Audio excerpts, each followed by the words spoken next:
What's good, Calgary? Yeah, that's good. So you might be wondering what this random Filipino dude is doing on stage, right? I realized that I'm the youngest person who's speaking in front, and I'm the only person here who's like, you probably do not know, unless you're from community, like my community anyway. And the question I was asked to give this session is true love for everyone. And can you get the slide up, please? Slide? Oh, I got control of that, my bad. Oh yeah, there you go. So, it's true love for everyone. And this is I serve in young adults. I'm based currently in Toronto, and I'm in charge of the young adult ministry of Couples for Christ, Singles for Christ in all of Eastern Canada, which is practically half the country, population-wise. So it's huge. And more often than not, I actually hear this question every one-on-one, every prayer meeting, every assembly. Like, if somebody sees me at a bus stop and recognizes me, I'm like, can we talk? Like, I just got here on Thursday, and I got a text from another brother saying, can I have a one-on-one with you? And I was like, why? Love issues. I'm like, of course. Like, this is the question, right? And last year, I was giving a talk in Tampa, Florida, and this is me, by the way, right? Skinnier back then. I was asked to give a talk about hope. And while I was reflecting about hope, I was looking back in my life, asking myself, what was the part in my life where I was really, really hopeless? You would think that was back in the Philippines, or sometime when you're working and stuff. But to me, it happened actually while I was reflecting on it. The crazy thing was I was most hopeless during my first month as a missionary. And this was 6 years ago. And this is so random because I was in Hamilton. I was taking charge of I was in youth ministry back then. And suddenly I had this sudden realization that first, I did not realize this when I became a missionary. And I think if you're thinking of mission, you don't go into mission to be rich. It's the wrong job for it. But it didn't dawn on me until I was working here in Calgary, making good money, when the economy was still good. And when I became a missionary, my first, pay stub, my salary, my allowance, however you want to call it, I'm like, it's missing a few digits. And that's when it dawned on me. Shoot, how can a guy who, A, doesn't drive, I drive now, who doesn't drive, gotta go out on dates? Am I gonna go on a bus? That's so lame, I pick her up, we go on a date, right? What if she's in the outskirts of the GTA, like somewhere in Barrie or Milton? If you're from there, my bad. I call Milton Narnia. It's that far. And when I was there, I was thinking, I'm like, okay, I pick her up, we go on a date. I have to save up for a few months for this one date. Take the bus back home, to her place, and then bus home. And if you've been in the Greater Toronto area, everything takes a lot of time. And in my head, this is not gonna work. And I had my first feeling of hopelessness in my life ever. I'm not gonna get married. This is never gonna happen. This is never gonna work. And you know what happened, my dear brothers and sisters in Christ? May 25 last year, I got married. I got married to the most beautiful woman in the world, my wife, right? And it's crazy to think that my wife was actually an answer to my prayers, because when we first started dating, she was the one driving. I know it's lame, but it is what it is, C'est la vie. Let's go back to the real question. Is true love for everyone? In my case, it is. But then if you think about it, it's true love for each and every one of us. And I go to my singles for Christ, and they asked me at the same time. I'm like, you know what? I have to really think, pray about this, and really observe real life experiences, right? We'll try to answer that at the get-go. Pope John Paul II answered this in his first encyclical titled Redemptor Hominis. Okay, it's not redemptory. Redemptor Hominis. He said, man cannot live without love. He remains a being that is incomprehensible for himself. His life is senseless if love is not revealed to him. If he does not encounter love, if he does not experience it and make it his own, if he does not participate intimately in it, man cannot live without love. In youth speak, bars, right? Or maybe that's a Toronto thing. These words are words of truth that inspired St. John Paul II to explain theology of the body.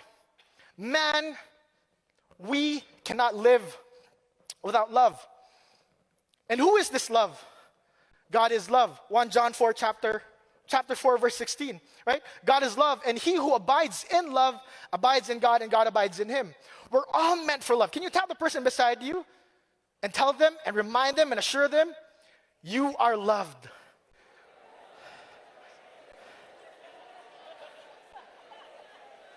Some people are laughing, like they're like unsure. Remind them again, wake them up. You are loved.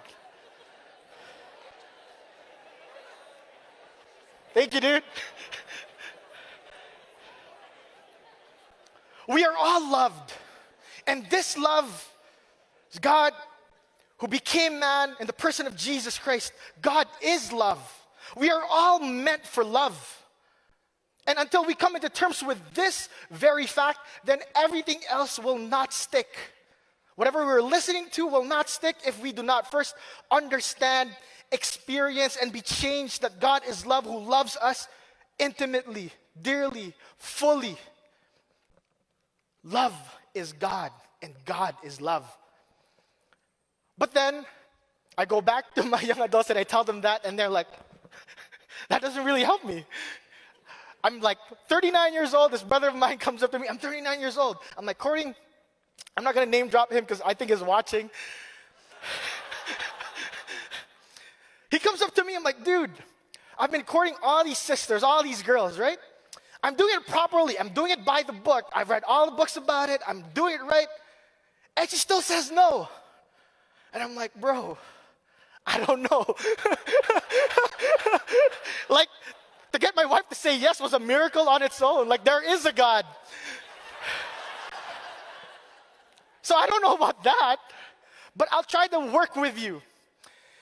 And this brother of mine eventually got into a relationship about 4 weeks ago. And all these brothers of mine I'm journeying with, I tell them the same things. And I'll try to break it down to you guys. Whether you're a single person, whether you're married, whether you're a priest or religious, it's the same for each and every one of us.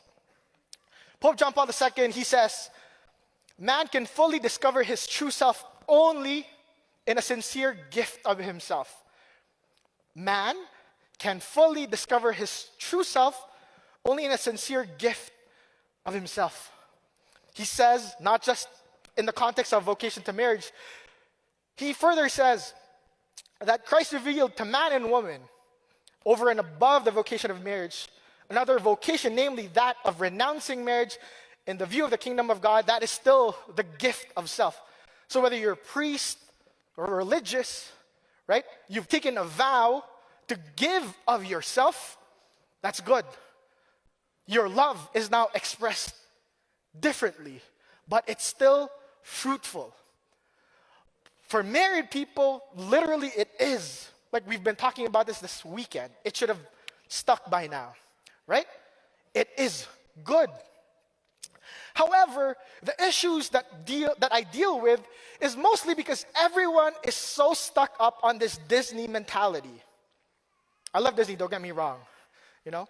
But young adults here, teens, youth, quick question. Do you think that marriage will be happily ever after and everything is going to be good because you're both like in TOB, you're all about Jesus, you love Jesus, and everything's going to be good? Who thinks that way? Come on, lies. Because a lot of people are so stuck up on this thought that if you get married, everything is good, right? I thought of this. I thought everything was good. I love TOB. My wife loves TOB. We both love Jesus. We're in the same community. We worship God. We go to church as much as we can. We go to confession. Not together. I mean, like, we schedule it and then we do everything, right? And then the first month of my marriage, man, everyone asked me, like, so, how's the first month? It's the honeymoon stage. And I'm like, yeah, sure. The first month, we fought so much.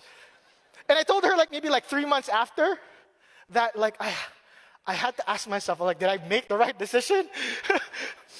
And she was shocked, and then I explained, and then she eventually, yeah, you're right.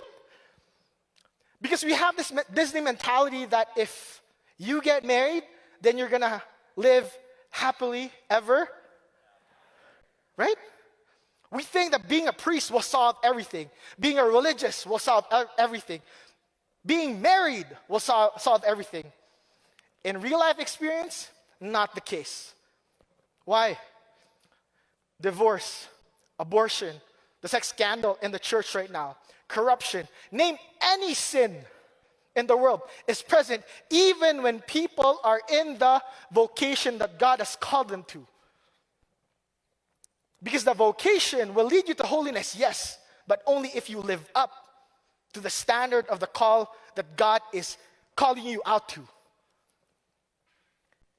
And I tell people, it's not so much that marriage will solve all your problems.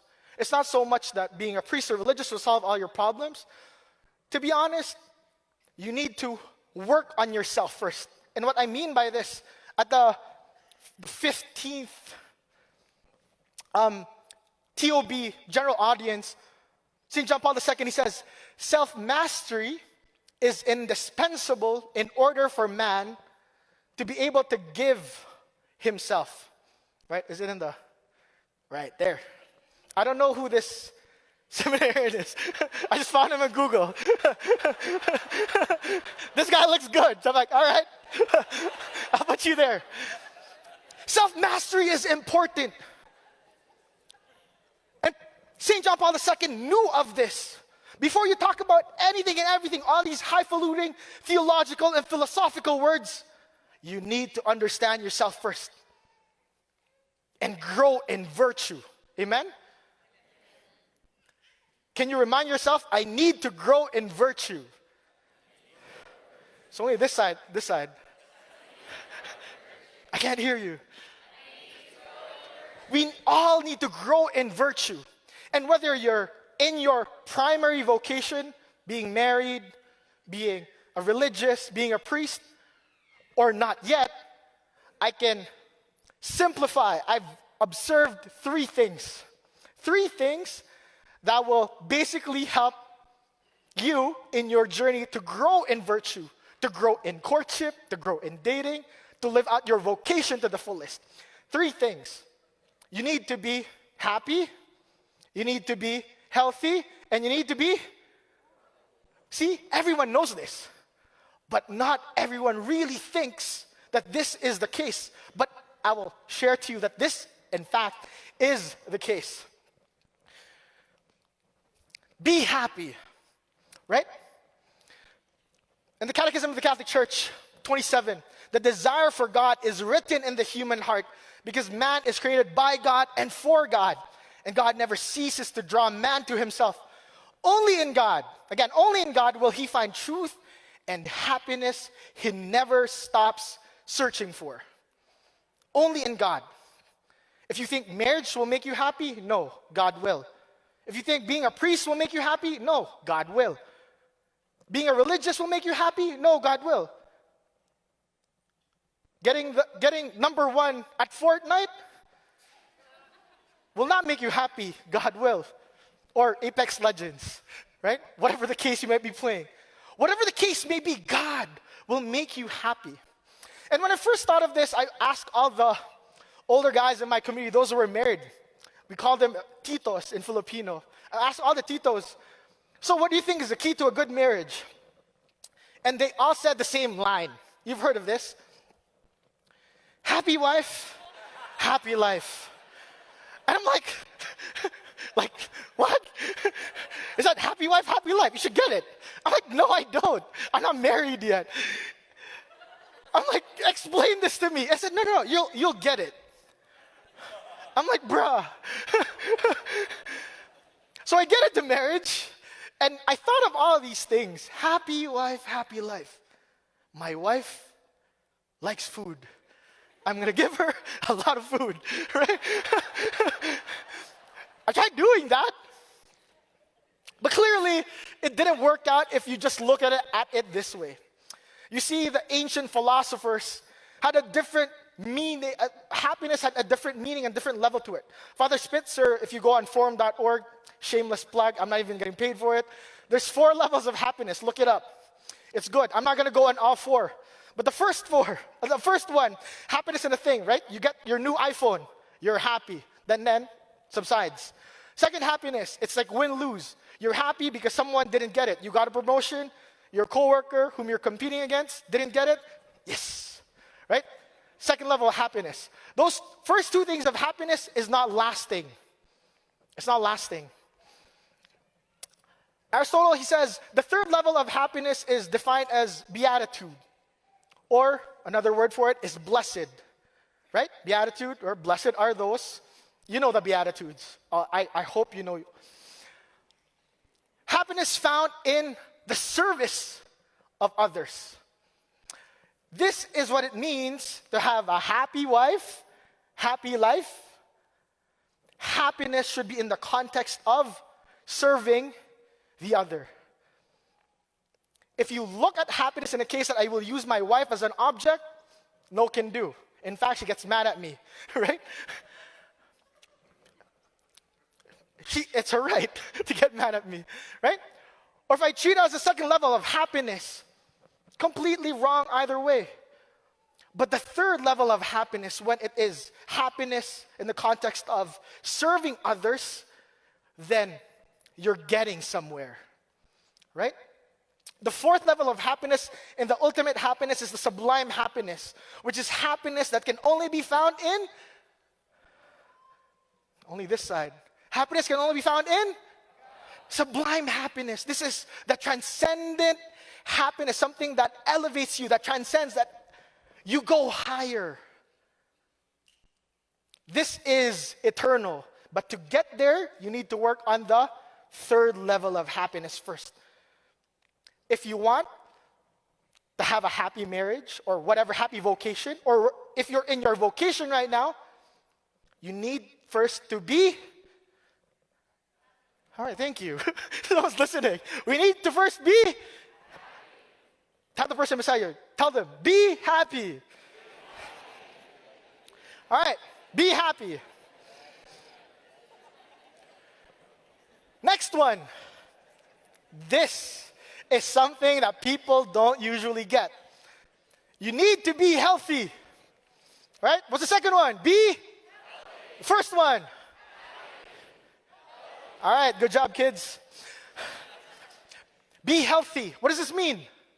Does it mean like you have to be like Jack, you know? Or super fit? Some dude agrees. One dude agrees. There's some truth to it, yes. But this is not the health that I'm talking about.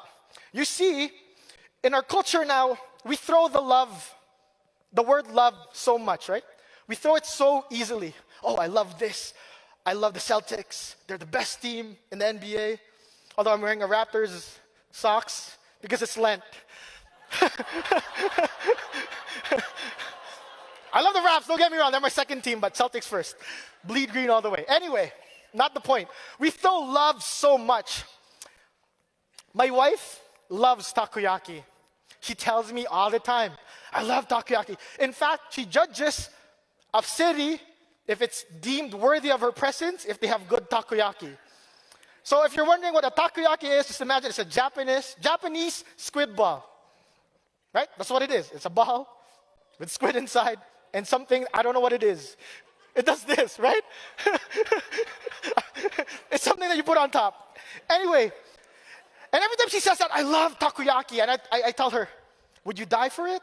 Right? Because that's what love is, you know? You die for the other. You say you love takoyaki. And she always like gives me, Kevin, all your theology, philosophy, right? She walks away. One day, January 20, the Pats and the Chiefs were playing, right? I'm a Pats fan, right? So I go out and tweet this. I love you, Tom Brady, right? 37-31, Pats won. I was like so hyped. I typed this, all caps. February 4, 14, 15 days later, my wife replies to this.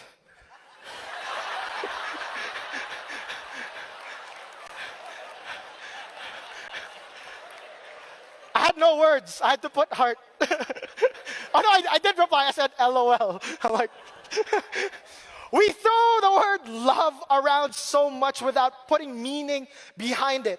I love Instagram. I love whatever food. I love ramen. I love pho. I love whatever. You can clearly see I love food. Right? But in the context of dying for it, I think that gives meaning to what love should be. We should have a healthy amount of love for people in general. St. John Paul II, he says, chastity is to live in the order of the heart. Chastity is to live in the order of the heart. Sorry, excuse me.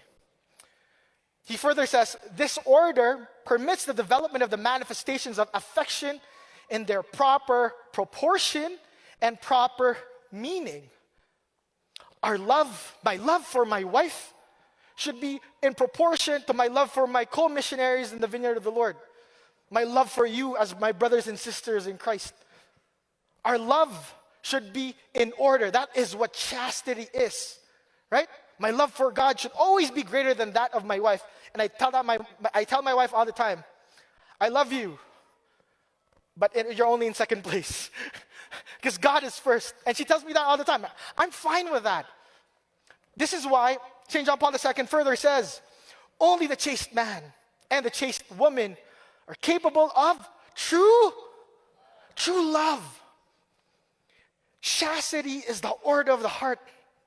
If you don't put proper order to anything, then it will not be healthy, right? My wife calls me out all the time. I love my gadgets. One of the first things I bought, like last Christmas or 2 Christmases ago, was the Alexa, Amazon Echo.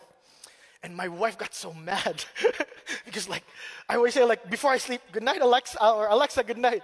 And then she responds and then turns the lights off, and then rain sounds start falling, and I can sleep. And then she's like, why is always Alexa the last person you talk to? I'm like, that's not true. I talk to God too after. But sometimes we have a disordered relationship with food, with money, with people, with things, with power, with sex, with whatever it may be. If it is not ordered, then you will never be. I'm point number 2 now, guys. You will never be. Which will affect number 1, and you won't be. Yeah, there you go. First one, be. Second one, be. All right, perfect.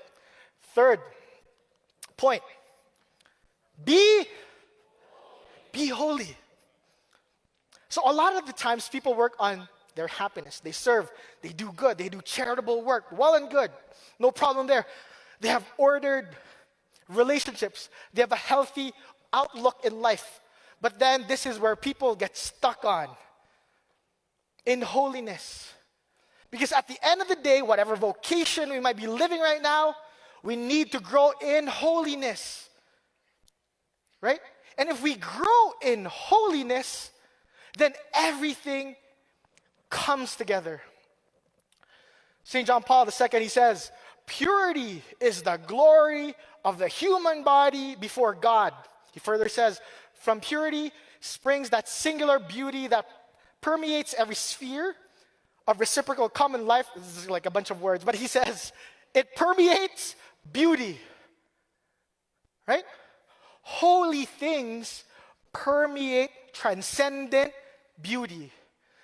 Have you ever noticed in adoration, whether like you're in a church that's like full of like rowdy kids, like, in youth ministry, or whether like you're at a world meeting of families, the moment the Eucharist is put there, you don't hear a thing. Why? Because our body recognizes and reverences the purest thing in this planet, Jesus Christ.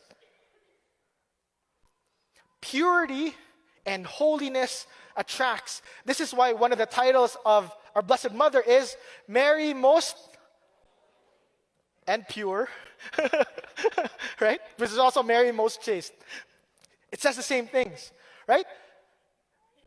I'm pretty sure we all know personally people who are holy, right?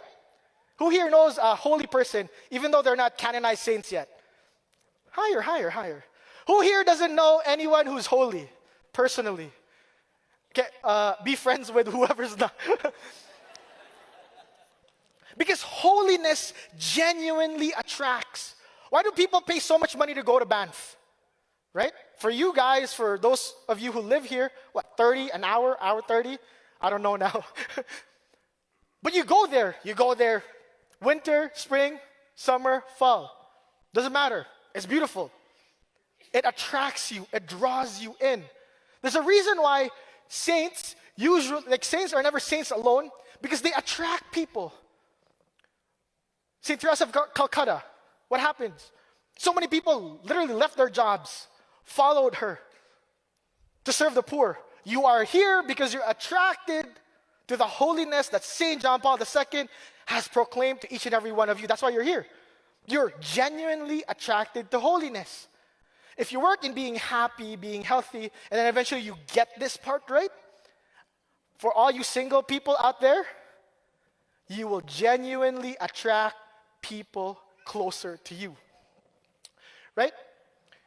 This is why the point I'm trying to make here is, my dear friends, is that whatever vocation you might be living or lack thereof, to grow in happiness, in health, and in holiness will make you more of who you truly are.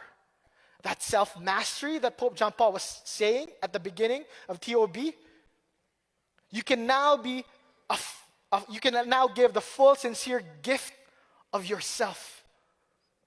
If we give ourselves and we have self-mastery, then it will be easier, right? This season is the great season of, all right, you guys are Catholics, good. It's a great season of Lent, and I like to connect this, and this is how I will end my talk. Because if you think about it, and if you really, really think about it, Lent is in fact a time of courtship. Lent is a time of courtship. What is the whole purpose of Lent? So that we see Christ risen from the dead. Because if he did not rise from the dead, then our faith is in vain. Us being here is in vain. But we go through the entire season of Lent. Sister Helena was talking about, when she first tweeted, you should have a miserable Lent. I'm like, yeah, it's Wednesday. I'm on McDonald's already. It should be miserable. It should hurt a bit. Right? This is why the church teaches us to pray, to fast, and to give alms. Prayer is what is going to make us holy. Right? If you want to grow in holiness, pray a lot. In our community, we have something we call a Trinity Run. A Trinity Run is where you go to confession, you receive the Eucharist, and you spend an hour in adoration. Trinity Run. You do all three things, it's bound to make you holy. Right? So after this, go on a Trinity. That's how you pray. Right? John Bosco, who I share in his feast day because that's my birthday, he always said two things. You want to be holy? First one, what did he say? Come on, it's all in all of his paintings. The Eucharist, first and foremost. Frequent reception, and then you adore the Blessed Sacrament, right? Number 2, have a concrete and deep relationship with our Blessed Mother. 2 things. And countless saints always say this. You want to grow in holiness and grow in prayer? Eucharist, Mother Mary, you're off to the races. Second thing, fasting. Fasting is giving up something you like for someone you love, right? That's why fasting has to hurt a bit. In the Eastern Church, the season of Lent is a great fast. They fast meat and dairy and a bunch of other things that they fast that I cannot imagine myself doing, right? One dude comes up to me like, yo, we should do Exodus 90. And then I looked it up. What's Exodus 90? And I looked it up, all the things. Cold showers. Cold showers. And then, true enough, my heater at my house died. It was minus 30 in Toronto. And I turned on the shower. I'm like, it's so cold. I didn't do Exodus 90. Like 3 days of that, that's it. But fasting is supposed to hurt, right? Just imagine, who here loves all-you-can-eat sushi? Half the crowd? I think it should be higher, okay? Who here loves all-you-can-eat Korean barbecue? All right? Still some people. Who here loves steak? Calgarians.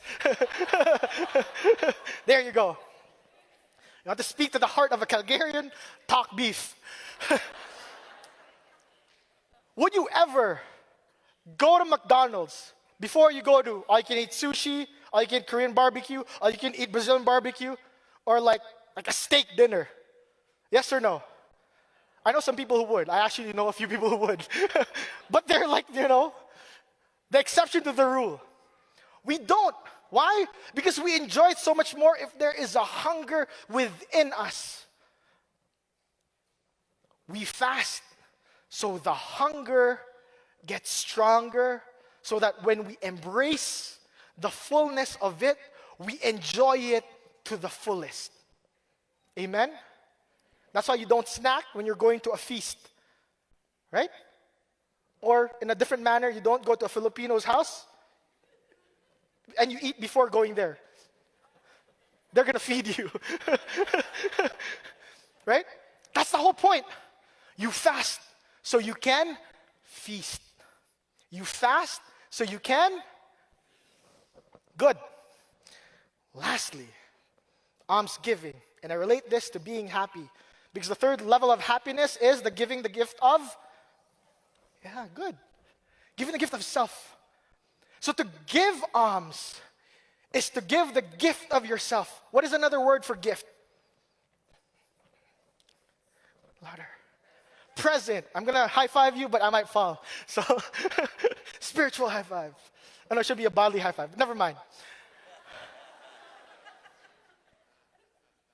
Another word for gift is present.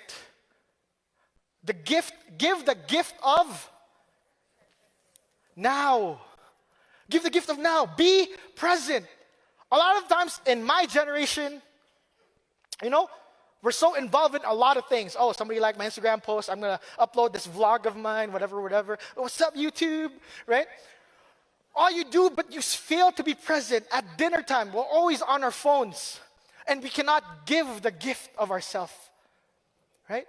If we give the gift of ourselves and be a gift now, then we're hitting the spot.